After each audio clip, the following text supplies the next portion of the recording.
Now, Thug had called you his second dad. What is the relationship between you and Thug? Well, back then it was incredibly intimate because, you know, it's a small company. So nigga, a lot of they mama, a lot of they kids, a lot of they brothers and sisters didn't get ready in the courtroom till the God and his truth. Fuck, nigga. Don't get it. Y'all nigga need to get fucking killed, bro. Help you, God. You snitching bitches. From me and YC. And, you know, we're all together. We're like working at just a brand new system and just brand new artists and brand new idea. Without a doubt, hip-hop has seen its fair share of trends so far in 2019. But if there's one phrase that's been prominent in lyrics in the second half of the year, it's wipe his nose. Wipe his nose. Wipe his nose. Wipe his nose. Wipe his nose. Wipe his nose. The phrase is a slang term that usually just means you're trying to run up on somebody. But despite being a common slang term, for many new rap fans, it's been heavily associated with rappers like NBA Youngboy. I run it up and get it back, I'm trying to slap shit, I wipe his nose. And NLE Choppa, who's used the phrase in 4 different songs so far this year, including his breakout hit, Shotta Flow. We wipe his nose, tell like he had him a cold, I knew that boy was a hoe. And so we're together a lot. What was it about Young Thug that made you sign him? Because he's a very different hip-hop artist. I mean, I don't even know if you can call him hip-hop. It's almost like a new genre that he created. His nose has been around a long time, but his popularity in rap lyrics today can largely be traced back to Atlanta's Young Thug. One of the earliest uses of the phrase in hip-hop lyrics came in 2014 on Young Thug tracks like The Blanguage and Ew. Simon, man, I wipe a nigga know, my next time will be a relative. Pick his ass off from the balcony, walk into the house and chain clothes. Why say I wipe me nigga nose? This isn't a surprise, since Young Thug's been known as an innovator in today's hip-hop scene. He's popularized other ubiquitous terms in rap like slime and slat. I never seen no one in the rap game that named themselves or been so-called slime. I felt like when I was coming in the game, it was good to use slime because everybody was gonna be like, wow. And it's a new term. I would say it's the melody in his voice. I would say it's the bravery. He's brave. Like, he's not. How about this? What pissed me off is he didn't even know who Run DMC was. Okay? Rush management. You could look if you got those copies, or you could look it up. They was managed by Rush, and the person who was in charge, the main guy, because you know Russell had his hands full with Def Jam, so he left Lyor Cohen to navigate and handle a majority of the artists. Like, if cats wasn't on Def Jam, a lot of cats, in order to get certain shows and other different bookings elsewhere, Rush was the company to go to. So, you know, when they saw Pooba was literally kicking doors in, you know, Mary J. Blige, so many others, brand new heavies, you know, and they're like, this dude is phenomenal. So Lyor Cohen, they had to talk with Pooba, and they told him, yo, no more of this God rap. No more of this, you know, the white man's the devil, the black man is God. No more of that. And they had to check on the table, because Pooba. And probably this might open up a can of worms, but I would like to know from my own concern. Sure did. So at that time, we was heavy the flag. There is nothing else other than the flag. That's how that it was given to me. Conveyed, and that's who he was, right? Wu-Tang Clan was, well, at the time they became successful, they took presence of the group with you, brand new, being with Poor Righteous Teachers as the face of the hip-hop industry. Yeah, industry of the Nation of Gods and Earths. So at that time, I could not understand why was Raekwon and Ghostface rocking Jesus pieces, and there was never no build to it, and it was never, no one ever challenged it, none of the guys ever said it, because I guess they, at the time, they were successful and everybody was doing good, so it was just something that just let it rock out. But what's the build on the Jesus piece? Well, I'm gonna tell you what my build is, and again, this is no disrespect to Wu-Tang, and it's no disrespect to none of the brothers, but you know, I'm a diligent God, and I nitpick on everything. You know what I mean? I nitpick on everything. Like Carmelo Anthony got a flag. Is he God? Hov got a flag. Jay Electronica, is they gods? Let's get at them, bad at them. But when I saw that, with the gods with the Jesus pieces, I was looking for you during that time. No, I was the one that used to explain it to me and pull me to the side. The G. Kaleens and the Umalas and the Dumars, chill God, be easy God, live and let live. But see, my science was I had to fall back from my criticism of Wu-Tang because, let me say this, and this ain't nothing to diss Wu or this ain't nothing to diss nobody, but in hip hop, the worst saying to ever come out was, you a hater. When they came out with you a hater, if you don't like this, if this is actually whack, if it's actually whack, and I don't like it or you don't like it, oh, you a hater.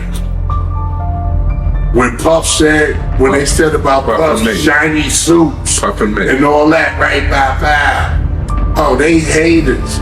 They hating on my style.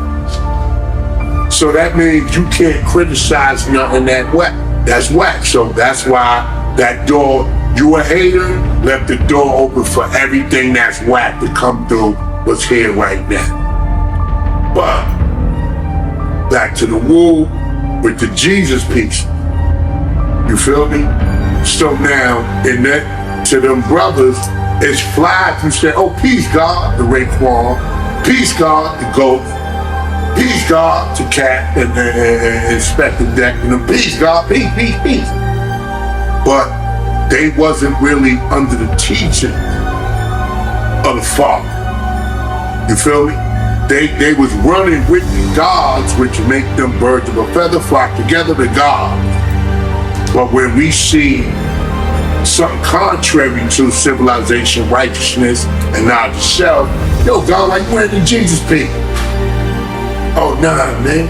But then when you acknowledge the lyrics that they say, they telling you they ain't God. Hey, yo, shorty sucking my dick, and word is bomb, God, and bop. Again, no disrespect to my brother. But when you hear the dialogue, and you hear the wisdom that they manifest, and they not rhyming like wise intelligence. They not rhyming like Lakim Shabbat. You know, they rhyming like brothers from the project. But we know in all projects, you know, what's that line that AZ said? He said, back in the day, we used to be 5%ers, but something got up in us because we all turned to sinners. Yeah. Now, AZ was running with the God Shabbat, Lil Buddha. AZ is a prolific MC. Nas is a prolific MC.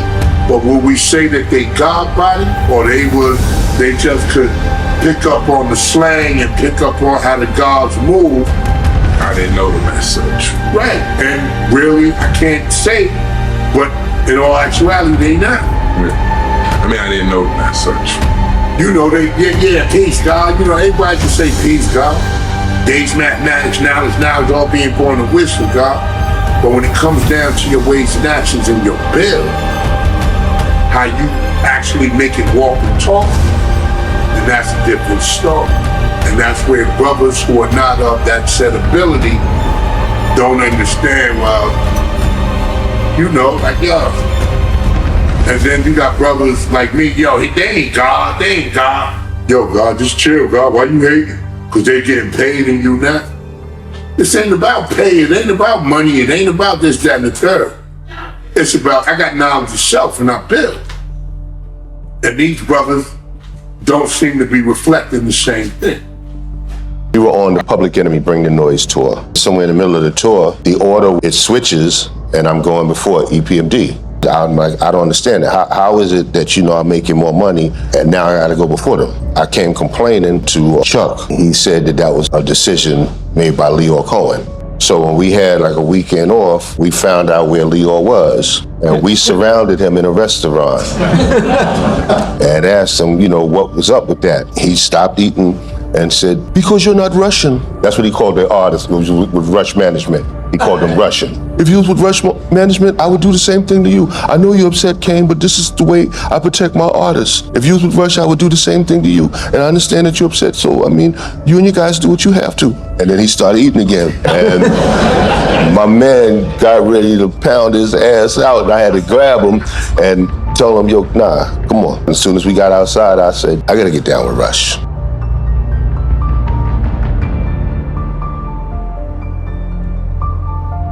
Hip-hop thing now in 2018. Where do you feel you get enough credit for what I don't get the credit at all. But there's nobody in this game could say that they weren't impacted by what I did. Right. I don't care if you Russell Simmons, Andre Harrell, Leor Cohen. I ain't even talking about the artists. I'm talking about labels. Let me ask you this question. You mentioned Leor Cohen earlier.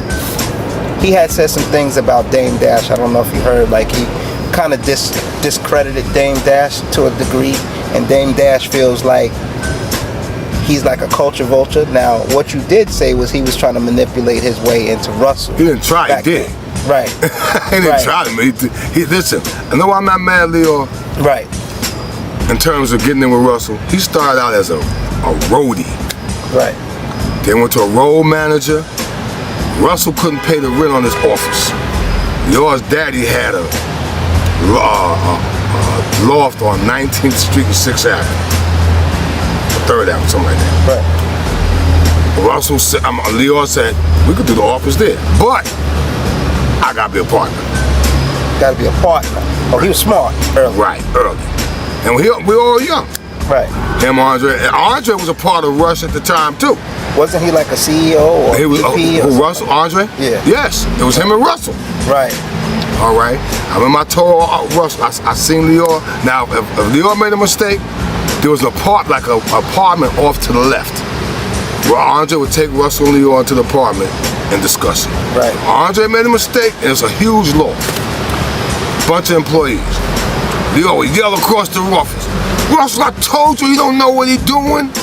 I told Andre, he gonna get you out of here, money. Right. Don't trust him. Right. All right. You can't trust, believe nothing he said. All right. So, Leor destroyed Dame and... In your opinion? No, Dame and Hove's relationship. At what point did you feel Herb was ready to run a label in contrast to just being A&R?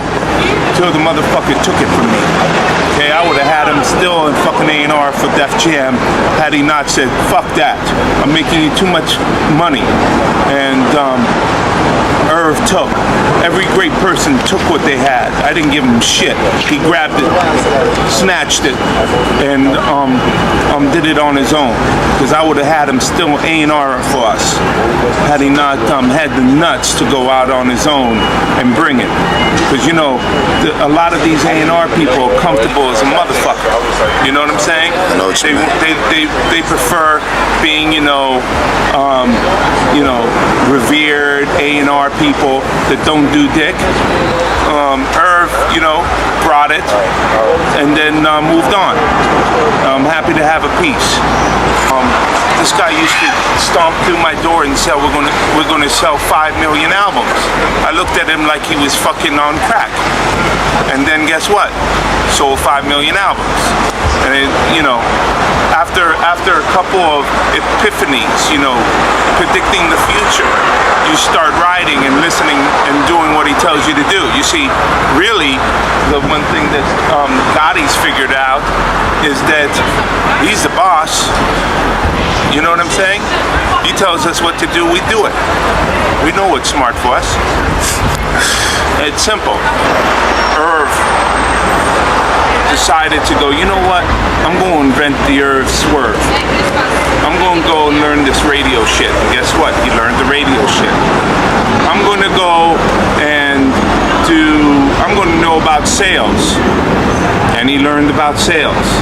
I'm going to start this company and create opportunities and employment opportunities for, you know, a bunch of people that would not be employed right now.